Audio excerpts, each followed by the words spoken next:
Sí, el Clúster del Deporte de Cataluña es una entidad privada sin ánimo de lucro que agrupa la mayoría de empresas de Cataluña. Entonces nosotros nos dedicamos a proyectos de innovación, de emprendeduría, de formación, de internacionalización. Básicamente lo que queremos es que una empresa que se instale en Barcelona o en Cataluña sea más competitiva por estar aquí que por estar en otro sitio. Entonces pues ayudamos un montón a las empresas y a todo su entorno, siempre en deporte. ¿Tú crees que Barcelona puede convertirse en un punto de referencia dentro de este sector?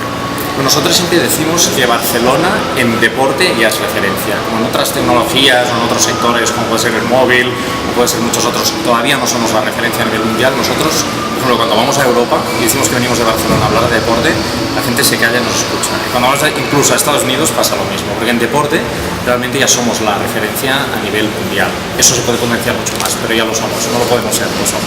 ¿Hay algo que podríamos hacer para mover un poco más el sector o estamos haciendo todo lo que está en nuestra mano? Muchísimas cosas se pueden hacer, muchísimas cosas, pero hay algunas iniciativas como Open Camp, que es el nuevo parque temático del deporte que habéis entrevistado también, es una muy buena iniciativa, y hay muchas otras. Yo creo que lo que podemos hacer mejor es facilitar que esas iniciativas ocurran y desear que pasen y que les vaya bien, y abrirnos y compartir los proyectos y ser positivos en esto. Si hacemos un poquito de esto y lo compartimos, yo creo que conseguiremos mantenernos en este posicionamiento y todavía mejorar.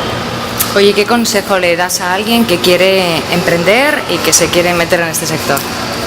Bueno, yo lo que le diría es, yo creo que pasa en muchos sectores, pero en este también, las personas. Lo más importante son las personas. Cuando hablamos de deporte, hablamos deporte como negocio, ¿no? Que es un emprendedor lo que haría. Al final haces negocio con las emociones, con las pasiones de la gente. Eso se tiene que tener muy en cuenta. Si lo tratas como un puro negocio, como otro negocio, fracasarás, no te irá bien. Lo que tienes que hacer es tener en cuenta que estás trabajando con las pasiones de la otra gente y sentir tú mismo esa pasión.